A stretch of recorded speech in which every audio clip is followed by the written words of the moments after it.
Donc je démarre maintenant. Merci d'être venu.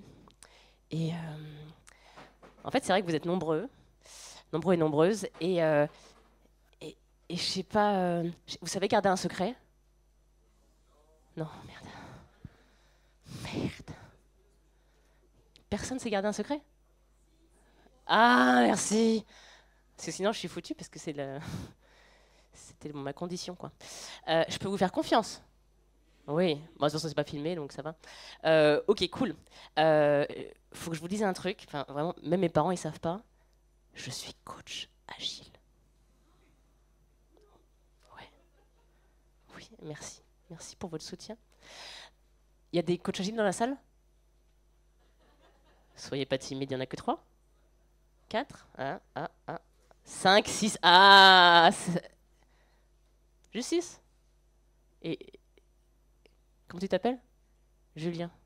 C'est une bonne situation, ça, coach agile? Ah, tu sais pas.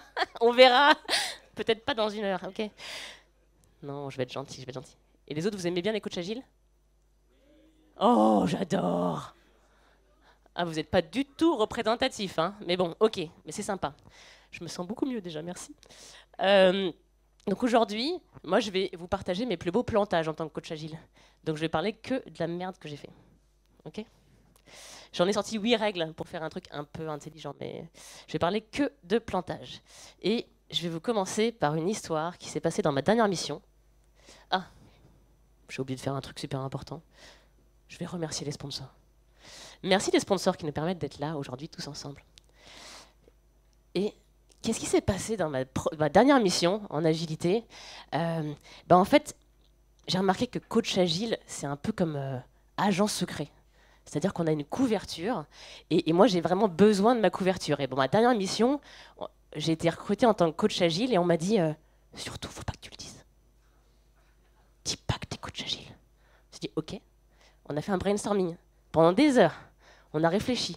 Coach en orga, coach en optimisation, coach d'équipe. On a passé des heures à se dire, mais comment est-ce qu'on va t'appeler? Oh là là. Est venu le moment où on m'a présenté sur les plateaux. Je suis arrivée, fébrile sur le plateau. Je savais plus qui j'étais. Et là, quelqu'un m'a présenté et a dit, voilà Michel, la coach agile. Et, et on dit, bah, tout le monde savait que j'étais coach agile. J'étais foutue. Je savais à ce moment-là que j'avais perdu des mois de travail. J'avais perdu des mois de travail pour aller ramer à contre-courant par tous ces gens qui allaient penser du mal de moi, tout ça juste parce que j'étais coach agile. Et,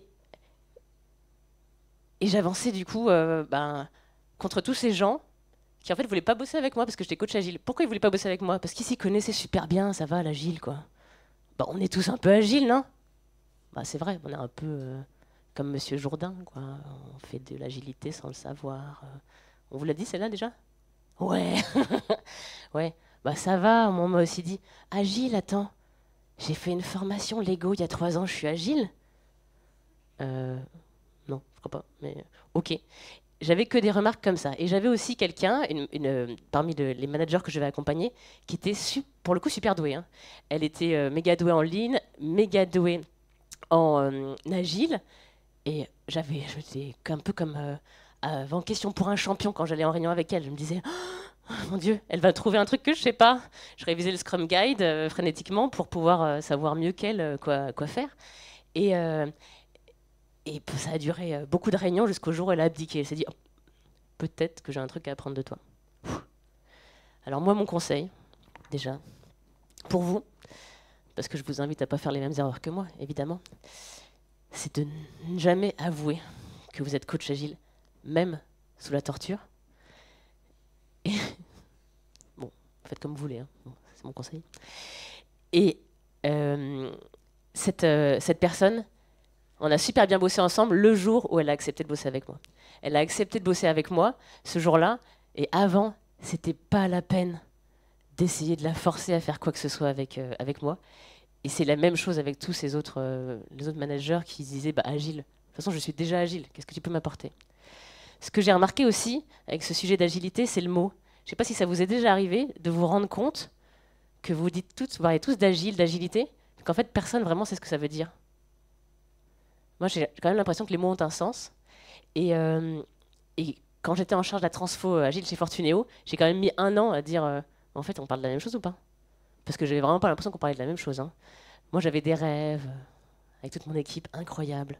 Mais en fait, c'est pas du tout les mêmes rêves qu'avait le comité de direction, hein. Le comité de direction, ils avaient le rêve qu'on puisse mettre sur les offres d'emploi, on est agile, pour que les gens y viennent. Mais après, bon, ils n'étaient pas super enthousiastes par d'autres choses. Et donc, ce que j'ai remarqué surtout, c'est que ce mot agile, il avait une saveur particulière. Pour tous ces gens dans cette boîte que j'ai accompagnée récemment, il avait la saveur, comme un mauvais goût en fait, un très mauvais goût en bouche. Ils avaient la saveur de, on a déjà rencontré plein de coachs agiles, ça nous a déjà bien saoulés, on n'est pas trop content d'en revoir un, ou une en l'occurrence. Ils avaient déjà eu une relation complexe avec l'agilité. C'est pas le cas de tout le monde, heureusement, mais il y a quand même beaucoup de gens qui ont eu déjà une relation complexe, donc c'est toujours mieux de ne pas leur dire. J'ai emménagé il y a 3 ans en Vendée, donc vous allez me dire qu'il y a quand même des gens qui ne connaissent pas l'agilité. Bah oui, en Vendée. En Vendée, je suis arrivée il y a 3 ans et je me suis dit, allez, je sors de ma tanière, je vais aller à un événement Vendée French Tech, voir des gens dans la tech. Et je suis arrivée dans ce truc-là, je me suis présentée, je suis coach agile, la bêtise, je l'ai encore fait. Et elle m'a regardée avec des yeux de merlan frit, parce que pour elle, l'agilité, c'est un chat ou c'est un jongleur, quoi. Mais c'est pas un métier, en fait, l'agilité. Jusqu'au moment où ses yeux se sont mis à briller, elle m'a dit ah, mais c'est les marshmallows. Je dit comment ça, c'est les marshmallows? Elle m'a dit bah ouais, on a fait un truc avec des spaghettis, des marshmallows. Ils nous ont dit que c'est l'agilité. Je dis ah, je dis mais ces gens-là, ils t'ont donné des messages, sinon, ou ils t'ont juste fait faire des marshmallows sans t'expliquer vraiment pourquoi tu faisais ça? Et donc, sans le sens, ça n'a absolument aucun sens de parler d'agile. Et donc, je vous invite à faire ce que j'ai mis trop de temps à faire à chaque fois, c'est de se dire, ok, on va faire de l'agilité, mais c'est quoi? Si jamais on utilise le mot, mais franchement, utilisez pas le mot. La deuxième connerie, la deuxième règle, c'est... Ça y est, je vais trop loin. Règle numéro 2, ne sers pas ta soupe avant qu'ils aient vraiment faim. Moi, je suis arrivée, j'ai mis vraiment beaucoup de temps à comprendre ça. J'ai rejoint Fortuneo il y a quelques années en tant que responsable de transformation agile. J'étais tout feu tout flamme. Ma fiche de poste était la transformation agile. Ça veut dire, bêtement, hein, je pensais qu'ils voulaient que je fasse ça. C'est con, hein? Mais en fait, non. Ils voulaient pas que je fasse ça. Il fallait avoir un mandat avant. C'est pas tout d'avoir une fiche de poste qui dit responsable de transformation agile, quoi. On veut pas. On veut pas ton truc, Michel. Donc moi, je suis arrivée comme une fusée. Et pas de mandat, pas de chocolat. On fait rien. On fait absolument rien. Et ça m'est arrivé à nouveau sur ce client récemment dans une grosse boîte d'assurance. Ben, avant de commencer, on met du temps à se renifler et personne ne veut vraiment bosser avec toi. Et finalement, les gens, ils veulent bosser avec toi le jour où tu vas commencer vraiment à leur parler de leurs problèmes. L'agilité, je vais être poli, hein, je dis beaucoup de gros mots. Ça ne les intéresse pas. Ce qui les intéresse, c'est j'ai mal au pied, est-ce que tu n'aurais pas une pommade ou un truc pour m'enlever le truc que j'ai dans mon pied? Et il se trouve que s'ils se rendent compte que Michel, elle a un outil, une approche qui vient de quelque chose de bizarre qui s'appelle l'agilité, qui pourrait faire pommade, et ben c'est super cool. Et là, ils ont faim. Là, ils veulent bien ma soupe, mais avant, ils ne veulent pas du tout ma soupe. Donc, je les invite vraiment à chercher leur point de douleur, à leur donner faim, même à attendre vraiment qu'ils aient super faim. Hein, parce que moi, j'ai remarqué que j'étais toujours beaucoup plus cliente qu'eux de transformation. J'ai toujours plus envie qu'ils se transforment qu'eux, ils ont envie. Donc, vraiment, on attend qu'ils soient morts la dalle pour leur donner quoi que ce soit. Maintenant, j'avais fait mon petit spoiler, j'avais affiché cette magnifique image religieuse d'une petite Bible. Et je vous invite aussi à lâcher la synchro-sainte méthode. Ça, flashback. Je reviens sur mes premiers jours dans l'agilité. Premier jour dans l'agilité, c'était chez AXA, chez Direct Assurance. J'étais en charge de mener un projet d'agilité où il y avait dedans, enfin c'est un truc énorme, il y avait 50 personnes. On parlait en anglais, il y avait des Polonais, il y avait des Marocains et il y avait des Bretons aussi. Et donc très international. Et donc il fallait changer le nouvel outil de souscription et de gestion des contrats. Et il fallait faire ça selon une méthode agile. Je savais pas c'était quoi ce truc. Il fallait faire ça selon une méthode agile et c'était une des premières fois, une boîte qui était très MOA, il fallait que ce soit agile pour ce projet-là. Et moi, à cette époque, j'avais aucune idée de ce que ça voulait dire, mais j'étais très bonne élève, donc on m'a mis un coach agile et j'ai fait ce que m'a dit le coach agile. Je me suis accrochée à lui comme à une bouée de survie. Et tout ce qu'il faisait, eh ben, c'était la parole divine. Et c'était comme ça. C'était comme ça. Il s'appelait Thomas et il était anglais. Et j'ai découvert très rétrospectivement que c'était ce qu'on pouvait appeler un ayatollah de la méthode. Je ne savais pas ce que voulait dire dogmatique. En fait, maintenant, je vois très bien ce que c'est. Parce que pour lui, il y avait une bonne manière de faire. Et puis, c'est tout. C'était comme ça qu'il fallait faire, c'était ce qu'il fallait suivre. Et en fait, c'est assez pratique pour apprendre, parce que bon, il faut faire comme ça, il faut faire comme ça, je le fais. Mais au bout d'un moment, c'est un peu...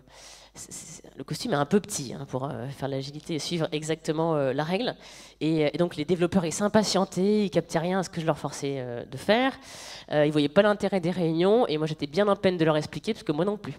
Je savais pas trop pourquoi on faisait ça. Moi, je faisais que mimer ce qu'avait fait Thomas. Je faisais tous les rituels qu'il m'a dit qu'il fallait faire. Du coup, tous les 3 semaines, je les prenais en otage. Je les mettais en réunion pour une rétrospective. Tous les 3 semaines, il me disait que ça servait à rien. Tous les 3 semaines, je vérifiais qu'il venait bien dans la salle. Pendant 1h30. Important. Tous les 3 semaines, on se disait que l'environnement de test ne marchait pas. Ça dépendait pas de notre boîte. Mais c'était bien de se plaindre. Tous les 3 semaines, on se disait que l'autre équipe, ce qu'elle faisait, c'était de la merde. Tous les 3 semaines, on ne se remettait pas spécialement en question. Parfois, c'était un truc un peu étrange, parfois quelqu'un prenait une action et il la faisait pas. Non, il la faisait pas. Jamais. Jamais. De mémoire, jamais. Surtout pas. Surtout pas. En général, il la faisait pas parce qu'il prenait une action, qu'on avait déjà un backlog qui était ras la gueule, et que c'était une action du type on va changer l'intégralité de nos process, ou on va faire un truc de maboule, ce qui fait que de toute façon c'était impossible à faire dans les 3 semaines de toute manière. C'était absolument décourageant. Mais quoi qu'il arrive, il fallait qu'on fasse cette rétro toutes les 3 semaines parce que c'était ce que disait la méthode. Amen. La rétro, c'était une... Il y a des réactions? Tu te reconnais? La rétro, c'était une répétition infernale de la journée de la marmotte. Et donc, toutes les 3 semaines, la même chose. Encore et encore. Et moi, j'étais le garde-chiourme qui vérifiait que ça avait bien lieu et que personne ne pouvait échapper à ce moment de souffrance collective. Très important. Et donc la méthode avait dit qu'il fallait le faire, même si c'est chiant. Va des rétros, cycle en V. Et alors depuis, évidemment, ça m'a permis de me mettre vachement en empathie avec tous les gens, parce que maintenant, en fait, moi, j'adore la rétro. N'importe qui veut, même n'importe quel manager en dehors de l'IT, le premier truc que je lui dis, c'est fais une rétro. J'adore ça. Et souvent, les gens qui en ont déjà fait me disent oh là là, non, c'est l'horreur, c'est la souffrance. Ça sert à rien. Et du coup, j'ai une énorme empathie vis-à-vis de ces gens, parce que j'ai quand même fait endurer ça à mes développeurs pendant 1 an et demi. C'est long. Mais en même temps, après chaque rétro, on buvait. Et ça, c'était la bonne partie de la méthode. C'est la partie que je vous invite à garder dans la méthode. Alors dans cette méthode, il y avait un autre truc. Et ce truc, il s'appelait les user stories. Ça vous parle, les user stories? Tout le monde? User stories. Et là, on s'est bien marré. Hein. Une bonne partie de poilade, les user stories. Les user stories, on a expliqué la structure. J'ai fait un petit module de formation pour leur expliquer. I want, so that. Je sais même plus c'est quoi. As a machin, I want, so that. Super. Génial. Et là, quand on met la tête dans Jira, on tombe sur as a business analyst, I want a button, so that the client clicks. Super. Ah, on a bien progressé. On a super progressé avec les user stories. C'était génial. Et en fait, c'était la méthode. Donc, j'ai pas bien compris l'intérêt, mais c'était la méthode. C'est un peu plus tard que j'ai compris le concept. L'intérêt de se mettre en empathie avec un véritable utilisateur, mais c'est vrai qu'on n'y était pas du tout. Et je le vois encore parfois chez certains clients. Et il s'est passé la même chose pour les personas. Parce que user story, c'est se mettre dans la peau du persona. Bon, du coup, on avait des personas. Bon, vous devinez lesquels ou pas? Pas mal. Oui, il aurait pu avoir DG, business analyst. Non, c'était Monsieur OK et Monsieur KO. Monsieur OK, c'est les cas passants. Monsieur KO, c'est le mec qui a mal rempli son formulaire. Voilà, j'ai mes personas. Je peux me mettre en empathie avec le mec qui est toujours KO avec son putain de formulaire qui marche jamais. Je peux me mettre en empathie avec lui. Mais ça représentait pas tout à fait nos clients. Enfin, je ne crois pas. Et c'est vrai que c'était super dur parce que sans apport extérieur en dehors de Thomas qui a fini par nous quitter à un moment donné, hein, il ne pouvait pas nous tenir la main tout le temps, sans avoir le temps à l'époque, de suivre une formation en apprenant juste sur le tas, on pensait qu'on faisait bien. Hein. Enfin, on trouvait juste que ça servait à rien, mais on pensait qu'on faisait bien. Mais en effet, ça ne servait à rien fait comme ça. Mais il faut forcément prendre un peu de temps, à la fois pour se détacher de la méthode, se dire que parfois ça n'a aucun sens, pour pas forcément tout tourner, parce que les prérequis techniques étaient aussi tournés as a developer, I want to préparer mon truc avant de faire la user story d'à côté, quoi. Ce qui ne sert absolument à rien de perdre du temps à le formuler comme ça. Mais je vois que ça fait un peu écho. Le point suivant, peut-être que ça vous fera écho aussi, c'est la règle numéro 4. Retarde le moment où tu utiliseras des sigles en anglais que personne ne comprend. Ça, c'est un moment difficile. Et d'ailleurs, encore hier soir, parmi les oratrices, une personne m'a dit le plus dur, en général, dans certaines entreprises, c'est qu'ils s'adaptent avec les mots en anglais. Je dis, bah, on n'est pas obligé de le faire, quoi. On n'est pas obligé de les forcer à apprendre ces mots en anglais. Et donc, moi, dans mon job, j'ai toujours été en charge d'expliquer les sigles à la con. Donc, ça prenait beaucoup de temps. J'ai fait ça a fait couler de langue du PowerPoint. Et notamment, quand j'étais chez Direct Assurance, c'était quand même une boîte française à la base, basée à Suresnes et à Rennes. Mais on parlait en anglais aussi, parce qu'on avait des Polonais et des Marocains qui travaillaient avec nous. Mais bon, globalement, c'était quand même des franchouillards qui étaient là. Donc il fallait que tous les mots soient en anglais. Et donc, on ne comprenait rien à leur métier. Par rapport à avant, on comprenait le métier quand les gens ils disaient le titre du métier. Et par exemple, nous, on avait un business analyst, enfin, on avait des business analysts, et on avait des business ambassadors. Déjà, vous dites, c'est quoi ce truc? C'est quoi? Mais elle mitonne, Michel. Mais c'est quoi ce nom? Si, ça existe. C'est quoi ces noms de postes là? Bah oui, je vous parle d'un temps que les moins de 20 ans ne peuvent pas connaître. Je suis tombée dans l'agile par un truc qui s'appelle DSDM que je trouve même pas sur Google. Donc j'étais formée à un truc qui n'existe pas manifestement. Donc le DSDM, c'était ça qu'on appliquait chez Direct Assurance. Et dans le DSDM, ça existe ces concepts-là, business analyst et business ambassador. Et le DSDM, c'est un peu le COBOL des frameworks agiles. Donc je ne suis pas sûre que vous l'ayez. Et alors rassurez-vous, depuis mon départ, j'ai appris qu'il y a eu un renaming total, une transfo de ouf, qui fait que les business analysts sont devenus product owners. Bon. L'histoire ne dit pas si le mode de travail était différent ou si c'était que le titre. Et dans les boîtes où je suis intervenue, c'est utiliser des mots en anglais, c'est un peu comme une démangeaison. Moi, j'ai l'impression que ça les gratte très très fort. C'est-à-dire qu'ils n'arrivent pas à résister. C'est le premier truc qu'ils font. Il faut que je nomme un product owner super rapidement pour me sentir mieux. Et donc, j'arrive jamais à arrêter ce destin tragique. Et leur dire, non mais on attend 2 secondes avant de nommer un product owner, quoi. Et je le vois, c'est terrible, parce que je le vois même à la maison maintenant, parce que mon mari vient d'être nommé responsable de la transformation agile de sa boîte. Donc on en parle même au déjeuner, du fait qu'il y a des gens qui vont devoir devenir product owner chez lui aussi. Mais que c'est différent, parce que chez lui, ça veut dire autre chose. Ah, chez toi, ça veut dire autre chose. Mais chez personne, ça veut dire la même chose en vrai. En vrai, c'est complètement le bordel, parce que c'est pas standard, ce qui fait que les gens qui postulent, ils captent rien. Ils postulent, ils disent c'était pas ça, tout à fait. Bon, ok, je croyais que c'était product owner vraiment, mais en fait, c'est carrément autre chose. Pareil pour Scrum Master. Scrum Master, c'est plus drôle, parce qu'en fait, Scrum Master, dès l'offre d'emploi, on se dit, mais pourquoi ils ont mis ça, Scrum Master? Parfois, Scrum Master / chef de projet. Ah, d'accord. Ou / chef de projet MOA, c'est plus clair. C'est plus clair.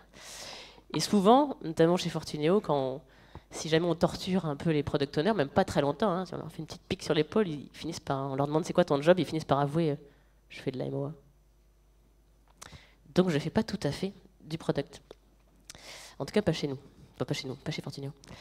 Et Et donc chez Fortuneo, on était des stars de l'escalade du naming, hein. Et moi, pour ma part, j'en prends vraiment ma part de responsabilité, hein. J'ai contribué au fait d'inventer des mots. Et donc, on a commencé à avoir des product owners, évidemment. Enfin, qui n'a pas de product owner aujourd'hui? Enfin, franchement. Et ensuite, il fallait des gens un peu plus chefs, donc on a nommé des product managers. Puis ensuite, il y avait des gens qui trouvaient que je vais quand même pas être product manager, t'as vu, lui, il est tout jeune, il est product manager. Donc là, du coup, on a beaucoup réfléchi. On a inventé les head of product. Il fallait créer une chaîne alimentaire du product, alors que personne ne faisait du product là-dedans. Donc ça ne veut rien dire par rapport aux référentiels qui peuvent exister sur le marché.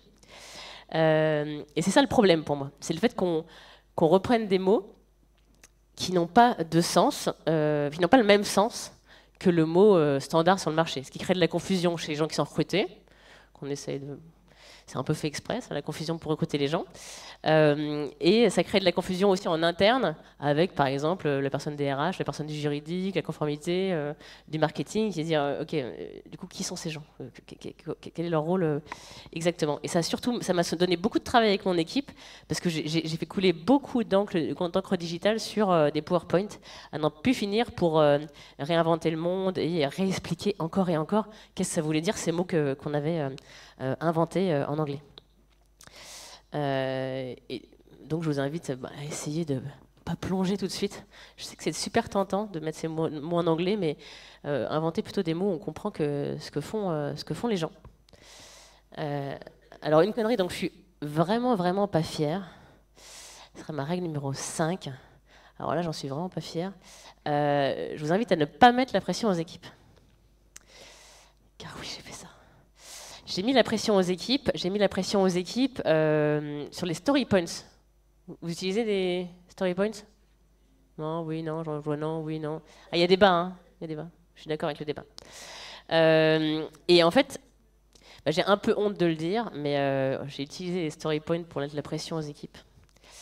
Je n'étais pas seule, mais j'ai beaucoup contribué. Et en fait, chez Direct Assurance notamment, où on avait des story points, on avait une sorte d'abac où on se disait un développeur devrait nous pondre 13 story points à la fin de nos 3 semaines d'itération.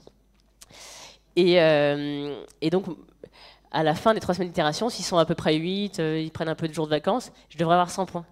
Si j'ai pas 100 points, attention, je suis là. Je veille. Je veille parce que je faisais des graphiques. Des très beaux graphiques qui comparaient toutes les équipes, qui montraient à quel point ils progressaient et qui les mettaient un petit peu en concurrence. Et ça faisait un beau boogie-boulga de choux et de carottes incroyable, très beau. Un super graphique qu'adorait la direction, mais génial, je leur montrais tout le temps ce graphique pour montrer à quel point il fallait qu'ils se tirent la bourre et que, tiens, il y avait les 13 choux d'une équipe qui n'étaient pas équivalents aux 13 carottes de l'autre. Et donc, en inspectrice des travaux finis, mon job, c'était de challenger un maximum, quoi. D'aller les voir, qui se justifient un peu, là. T'en es où, là? T'as pas fait 100 points? T'as pas fait 100 points? C'est quoi ton truc, là? Et à un moment donné, le pire moment, oui, j'ai honte, un jour, on a dit, il y a une grosse deadline qui approche. Prochaine itération, c'est pas 13 points, mais c'est beaucoup plus que vous allez faire. Il y a intérêt à... Donc, c'est pas seulement à 100 points que... Mais moi, j'ai besoin que vous fassiez beaucoup plus de points. Là, on leur a mis une bonne pression. Ouais, je voulais faire qu'ils fassent ça arbitrairement. Moi, je crois à la magie. Et donc, qu'est-ce qui s'est passé? C'était génial! Les graphiques ont explosé. C'était magnifique. Ils ont doublé leurs points. C'était formidable. Et la direction était contente. Ils dit mais c'est génial. On leur a dit qu'il fallait qu'ils travaillent plus. Ils se sont donnés. Ils ont fait 2 fois plus de points. Mais pourquoi il n'y a rien en prod? Mais il n'y a rien en prod. Merde. Donc, ils avaient fait un truc magnifique. Mais ils ont fait exactement ce qu'on leur a demandé. Hein. Ils ont fait plus de points. Et quand on regardait dans le détail, qu'est-ce qui s'était passé? Vous vous en doutez, parce que vous avez peut-être fait la même chose. Hein. C'est les abacs qui avaient changé. C'est-à-dire que quand ils faisaient leur réunion d'estimation, ils disaient bon, avant un email, je te le faisais à 1. Maintenant, je te le fais à 2. Inflation. C'est tout. La baguette a augmenté. L'email aussi. Un formulaire, pareil. Tout avait doublé, chaque bouton était pesé loubrement. Oh là, ça va me faire du travail. Ça permettait de se mettre une nouvelle marge de manœuvre, ce qui permettait de plus rien piloter, parce qu'on pouvait plus rien comparer en plus, c'était génial. Et donc maintenant, à partir de ce moment-là, je me suis dit qu'on avait fait une bonne connerie, hein, parce que déjà c'était quand même con de les suivre aussi près en story points et tout ensemble. Mais en plus maintenant on pouvait plus rien comparer, donc mes graphes servaient plus à rien.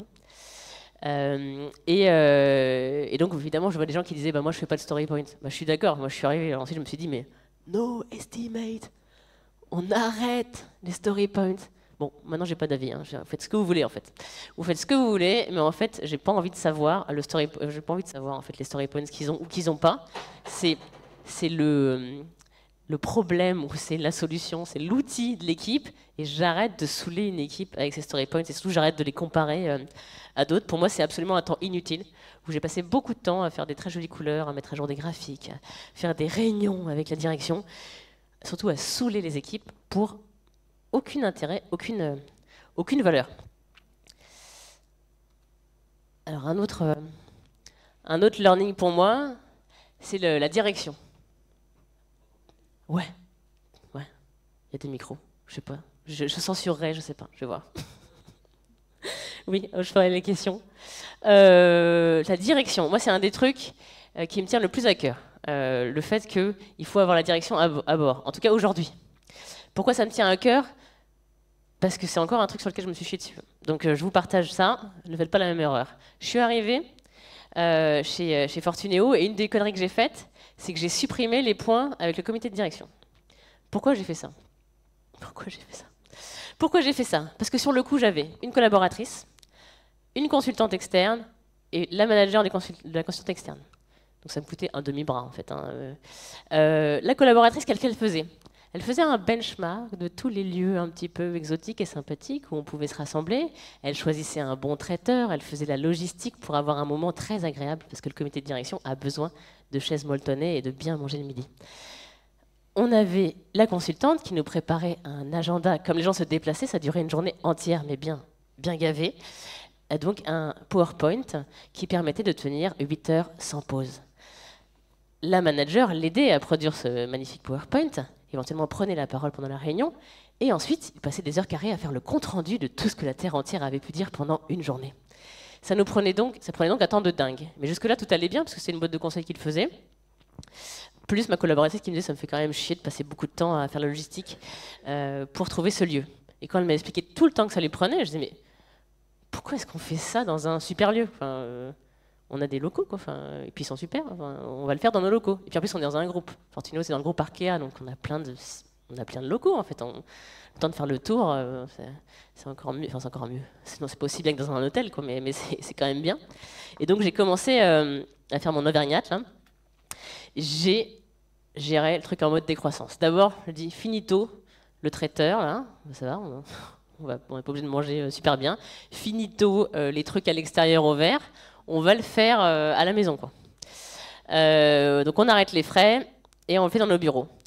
Après, je me suis dit, on arrête aussi de s'isoler, en fait, d'être dans une salle de réunion. On va aller sur le terrain. Donc je les ai mis en écoute client, je les ai mis à aller parler aux équipes, c'est quand même l'occasion qu'ils parlent aux gens, quoi. Et ensuite, c'était encore pénible en fait, c'est encore compliqué et ça prenait beaucoup de temps d'organiser ces journées complètes en fait, c'était tous les mois, une journée par mois. Ces journées complètes, ça prenait beaucoup de temps de logistique avant et après, et je suis passé à me dire bon, est-ce qu'on peut faire une demi-journée plutôt qu'une journée? Évidemment, les directeurs sont d'accord hein, quand on met moins de temps. Donc on est passé à la demi-journée. Puis au bout d'un moment, je me suis dit non mais franchement, c'est quand même beaucoup de vent ce qu'on raconte quoi. Parfois c'est intéressant, mais c'est beaucoup de vent. Je vais tuer ce truc, je vais gagner du temps quoi. Un super héros, Michel, tu dégages un truc qui ne sert à rien, et là, l'erreur du siècle. Parce que, en fait, à partir de ce moment-là, j'avais plus de canal d'entrée privilégié avec le COMEX. Non seulement ça, c'est-à-dire que j'avais plus ce truc qui était dans leur agenda, ils avaient une demi-journée ou une journée qui était sur l'agilité. Quoi qu'on se dise à ce moment-là, au moins, ils s'en rappelaient que c'était important, ce truc-là. Maintenant, ils avaient leur COMEX habituel où, gentiment, ils me passaient un quart d'heure, une demi-heure pour que je fasse un petit truc de reporting, de comment est-ce qu'on avance, qui était parmi plein d'autres sujets. Et ensuite, il s'est aussi passé autre chose, c'est-à-dire qu'au début, il y a eu de l'euphorie pour le lancement de la transfo agile. Cette euphorie a été très brève parce qu'elle s'est arrêtée avant même que j'intègre mon poste. Donc l'euphorie était assez brève, mais au bout d'un moment, il y avait même d'autres sujets. Il y a eu de data. Tout d'un coup, on parlait de data-centrique. En fait, c'est fini l'agilité, maintenant il faut être data-centrique. Ok, super. Et donc, il y avait un désintérêt par rapport au sujet de l'agile où on consacrait plus forcément ce temps. Donc, indispensable pour moi, même en fait si ça... Je me suis rendu compte de la valeur du truc le jour où je l'ai pu eu, et c'est plus trop possible de le remettre une fois qu'on l'a pu. Donc vraiment, trouver des canaux d'accès au COMEX, parce qu'en fait pour moi, c'est là où ça va changer les choses en fait. Parce que souvent ces gens-là, ils vont dire « Ah bah oui, bah fais ta transfo agile là-bas ». Mais non, je peux pas faire une transfo agile là-bas si tu continues à faire le même bordel là-haut. Hein. Enfin, faut qu'on connecte quoi. Et ça, c'est super dur à passer comme message, parce qu'ils n'ont pas le temps, parce qu'ils n'ont pas conscience de ce qu'ils vont générer comme problème. Et donc, avoir ces moments où on peut aussi les aider à prendre des actions eux-mêmes, à se remettre en question, c'est absolument vital, même si ça prend un temps de dingue, en fait, parce que on passe un demi-bout de message, une demi-graine par demi-journée, mais c'est déjà ça, quoi. C'est déjà ça. Donc, surtout, ne le perdez pas si vous l'avez. Donc c'était la règle numéro 5. Et la règle numéro 7, alors là, gros fail aussi, autre truc dont j'ai honte. Bon, ça se voit pas parce que je souris tout le temps, mais j'ai honte de ces trucs-là. C'est que je pensais savoir écouter les gens. Peut-être que aussi vous pensez savoir écouter les gens. Peut-être que vous savez écouter les gens. Mais je ne savais pas du tout écouter les gens. Et dans une transfo, quelle qu'elle soit, mais notamment agile, dès qu'il y a un changement, eh ben, les gens sont perturbés, il faut les écouter. Et je pensais que je le faisais, je pensais que mon équipe le faisait, on était 5. On passait des heures carrées à entendre des gens qui faisaient ouin, ouin, ouin. Je pensais que je les écoutais, ça va quand même, ça m'a pris de l'énergie d'écouter des gens qui font ouin, ouin. Et en fait, nous en plus, je pensais que c'était pas si grave qu'ils exagéraient le ouin, ouin, parce qu'on n'avait pas fait une vraie réorg en fait. On avait on l'avait fait assez mollo, c'est-à-dire qu'on avait changé effectivement les noms de postes, on avait changé comment on s'organise avec des équipes transverses, mais on n'avait pas changé les rotations hiérarchiques.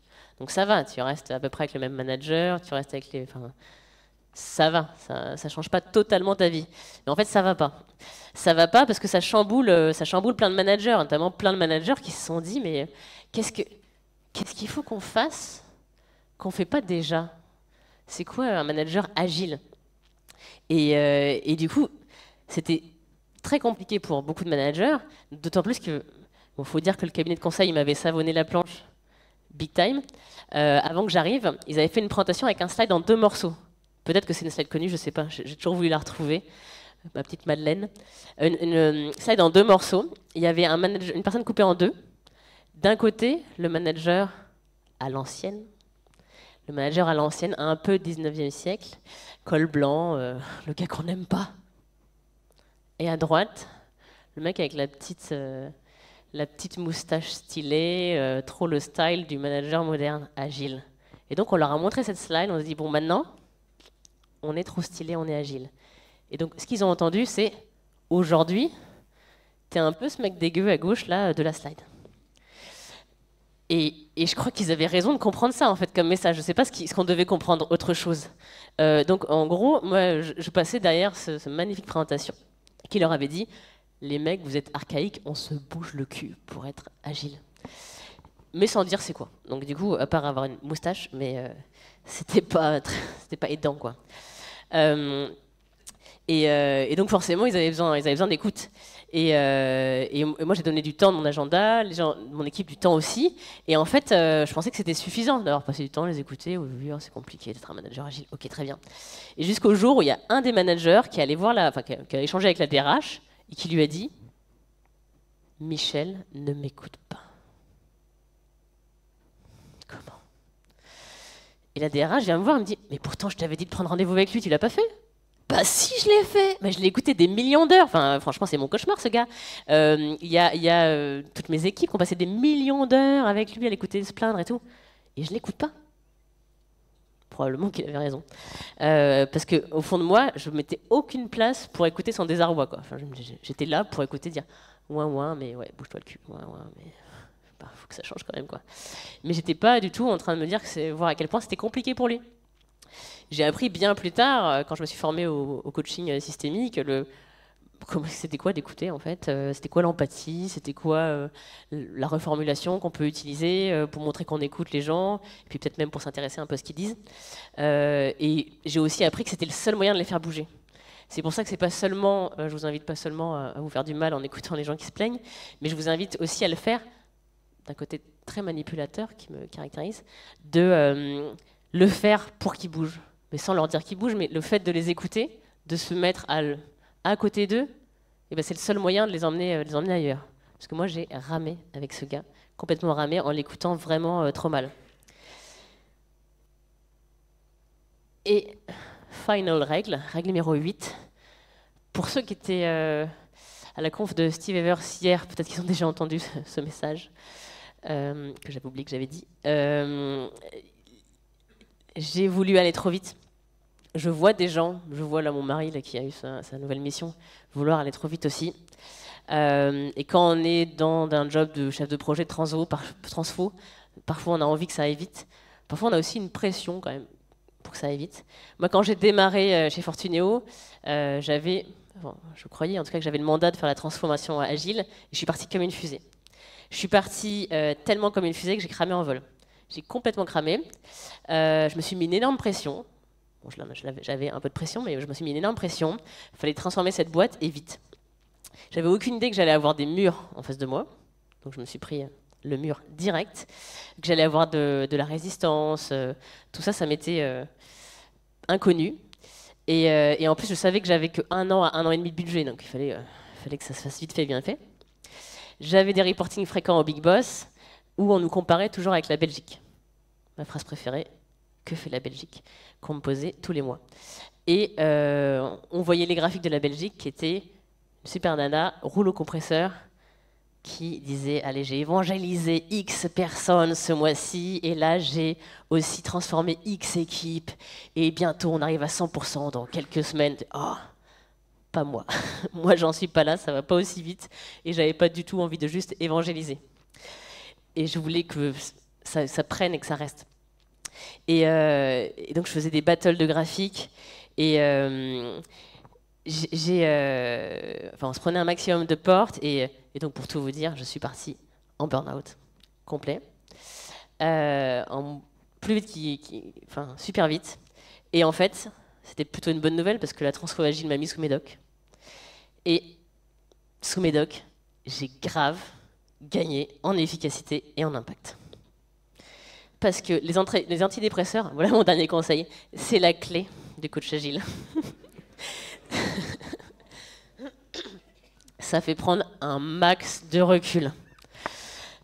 Parce que, en fait, moi, j'étais plus Terminator qui était en train de faire ta transfo agile. C'était tonton David. Donc, quand tu as tonton David qui fait la transfo agile, c'est un peu différent. Il est plus détendu. Et c'est mieux pour tout le monde. Et tonton David, en fait, tout compte fait, il s'en fout. Que la transfo, elle ait lieu ou pas, il s'en fout. Mais complet. Donc moi, j'étais tonton David, c'était beaucoup mieux. Et avec mon équipe, on était en mode tonton David, en disant, bah écoute, t'as raison, on arrête. Bon, c'est vrai, je m'en fous. En fait, on arrête. On refait comme avant, en fait. Allez, on remet le cycle en V, là. On remet les dépendances que tu sais pas gérer, là, la communication qu'on fait. On remet comme avant. Et seulement au moment où on a pu dire ça, aussi parce que j'étais un peu high, quoi. Je pense que jamais j'aurais dit ça sinon. Donc maintenant, faites-le sans les médocs. Hein. Seulement à ce moment-là, le comportement des gens a changé. J'en avais plus rien à foutre. Donc quand on n'en a plus rien à foutre, finalement, c'est les gens qui disent « Ah non, Michel, on rigolait. Hein. Enfin, on veut pas. On veut pas revenir comme avant, là. » Parce que je me rappelle d'une époque là où maintenant on est à côté les uns avec les autres, on communique bien, on se prévient sur les dépendances, on a des OKR avec nos priorités et tout. Là. Enfin, mais on n'arrête pas ça. Hein, je préfère effectivement quand même faire mon job. Mais c'est seulement à chaque fois qu'on a fait un coup de frein en mode super détendu que les gens sont revenus à bord ou ont été plus engagés. Donc évidemment, ne prenez pas de médoc, mais le vrai secret à retenir, c'est quand même que il faut s'en foutre un maximum que la transformation aboutisse ou pas. Alors évidemment, aujourd'hui, quand je vous partage tout ça, j'ai un peu l'air d'une coach blasée. C'est pas faux. Je suis un peu comme Cassandre. J'arrive chez le client, je vois tout ce qui va pas. Je vois tout ce qui va pas. Du coup, je suis super chiant. Je dis, ça va pas, ça c'est le mur là-dedans. Enfin, il va t'arriver tel problème. Et c'est pénible parce que j'en suis sûre en fait. J'en suis sûre que ça va planter ton truc. Enfin, je le sais. Mais bon, donc du coup, j'ai l'air un peu chiante. Et en fait, le problème, c'est que c'est plus fort que moi. Parce qu'après 9 ans d'agilité, je vois les transfos qui sont mortes. je, je le vois à l'avance. Et malgré tout, moi, je suis fière de ces plantages qui me permettent d'avoir appris finalement et de savoir ce qui ne va pas marcher. Et donc aujourd'hui, je vous invite à vous planter. Plantez-vous aussi autant que moi, mais s'il vous plaît, ne faites pas les mêmes conneries que moi. Merci. Merci.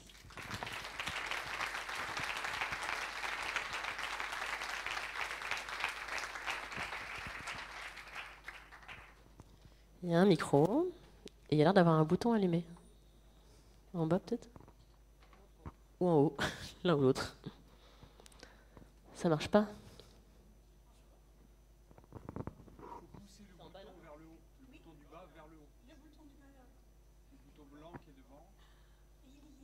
C'est bon? Excellent. C'est bon? Voilà.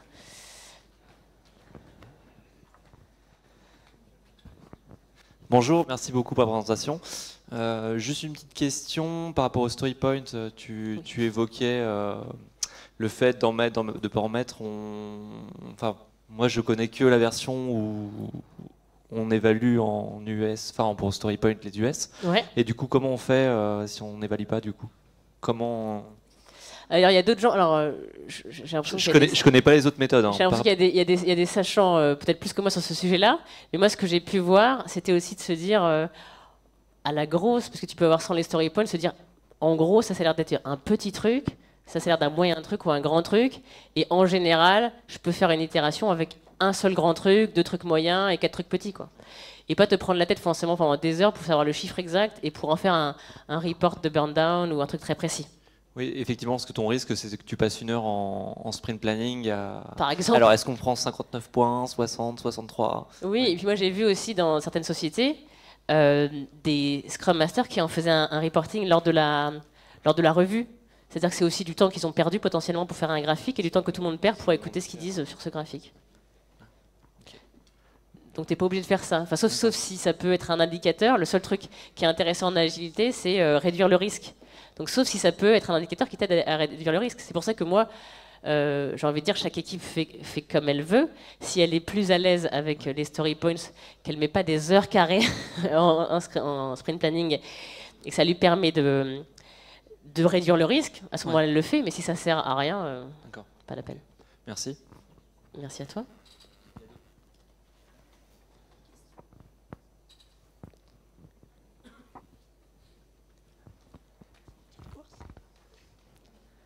Il y a de la route là. Ah, il y a de la route.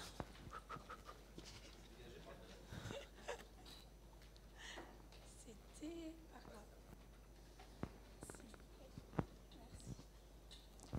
Ok, merci Michel. Ouais, tu nous as parlé de l'importance d'interagir avec le COMEX. Oui. Ok, on est d'accord, c'est hyper important. Tu n'as pas parlé de tes interactions avec les Scrum Masters. Il y a des Scrum Masters dans la salle ou pas? Est-ce que vous êtes chaud? On est d'accord, c'est chaud ou pas? Ils sont chauds. Est-ce que tu peux nous dire un mot quand même? Comment est-ce que de l'interaction avec les Scrum Masters? Ouais, bien sûr. Comment tu les accompagnes? Comment tu les amènes? C'était tout un... Comment dire? C'était tout un sujet. C'est vrai que j'en parle pas parce que j'ai pas conscience en tout cas de m'être trop plantée. Parce que je parlais que des plantages aujourd'hui. Nous, dans l'équipe, on n'était que les coachs. Et pour une raison qui m'échappe, les Scrum Masters n'étaient pas rattachés à cette équipe-là. Ils étaient rattachés plutôt à l'équipe où il y avait les PO. Ce qui fait qu'on n'avait pas de lien, ce que je regrettais beaucoup. Par contre, j'ai milité pour qu'on soit tous ensemble dans le même pool, pour être aussi cohérent dans les messages qu'on passe, pour pouvoir aussi faire intervenir les Scrum Masters plus... Enfin, leur donner de l'ampleur, parce que moi, ce que je regrette, c'est que dans beaucoup de boîtes, les Scrum Masters soient au niveau de l'équipe, alors que c'est pas du tout ce qui est marqué dans le Scrum Guide, et qu'on doit aussi aider à la transfo globale de l'entreprise, et pas seulement être dans son coin. Mais je le vois assez rarement. Généralement, il y a une sorte de hiérarchie entre quand tu es un bon Scrum Master, tu deviens un coach agile, alors que je ne crois pas que ce soit l'idée, mais c'est ça que je vois. Donc nous, on travaillait en très grande proximité, surtout avec un des Scrum Masters qui était assis derrière nous. Donc on travaillait très proche avec lui, pour essayer justement de se coordonner, de passer les mêmes messages. Ouais, parce qu'en fait, nous, c'était planter de la graine, avec le COMEX notamment, et avec l'entreprise qui n'était pas forcément à fond dedans, mais qui voyait ça de loin, c'est poser un maximum de graines. Donc si on peut être un peu cohérent sur notre manière de poser les graines ou de faire les choses. Donc on échangeait, on n'avait pas forcément de de rituel bien établi pour échanger. Mais en fait, on se voyait super souvent. Et puis, on avait mis en place, par contre, un truc complètement spontané, hein, que c'était un moment apprenant ensemble, où on avait notamment surtout les Scrum Masters et puis les coachs agiles qui venaient, mais c'était ouvert à tout qui voulait dans l'entreprise, où on se partageait des choses qu'on avait appris les uns les autres, parce qu'on était plutôt des gens qui allaient aux confs, qui lisaient beaucoup. Et donc, dès qu'on allait à une conf, qu'on lisait quelque chose, on faisait une session pour dire voilà ce que j'ai appris dans tel livre. Et on le faisait en commun avec ces gens-là, par exemple. Voilà ce qui me vient.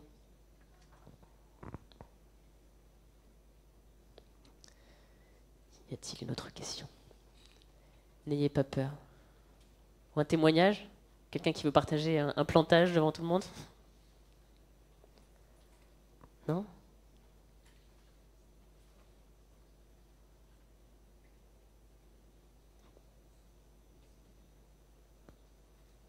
Non? Eh bien, si il n'y a pas d'autres questions, il y a un magnifique formulaire Roti Express qui a été fait par l'équipe d'organisation, sur lequel vous pouvez faire des retours. Et comme vous savez, feedback is a gift. Mais soyez sympa quand même, mais feedback is a gift. C'est toujours sympa d'avoir vos retours. Et puis, au plaisir de se recroiser dans les couloirs dans la journée. Bonne journée à vous. Merci.